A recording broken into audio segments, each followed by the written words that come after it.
I follow Dr. Lauren Hughes on the social medias, and she's a pediatrician. If you guys don't follow her, I highly recommend that you do. And I'm actually going to just basically restate what she says, because she was talking about some things for parents that are really helpful in the communication sense with their young children, and I agree 100% completely. So when you're talking with two kids, she brought up these two things. The first is, do not set up your children to lie. So that example might be, if it's my two kids and I say, Wyatt, did you just hit Emmy? His immediate response is like, no, of course not. Why would I hit Emmy? I know that's wrong. I'm 5. I shouldn't be hitting people, right? Well, the way that I asked it and the way that I kind of demanded an answer, he doesn't want to say yes, even when he did it. Versus, Wyatt, I just saw that you hit your sister.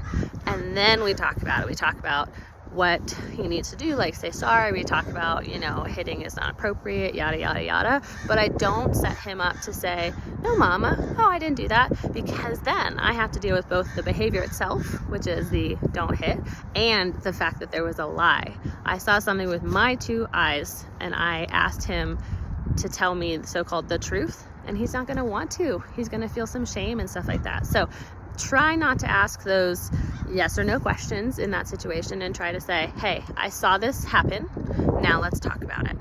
And then the second thing is, when you say no, try to always provide a yes. Try to give them somewhere to go with that no. So for example, I think her example was coloring on the walls.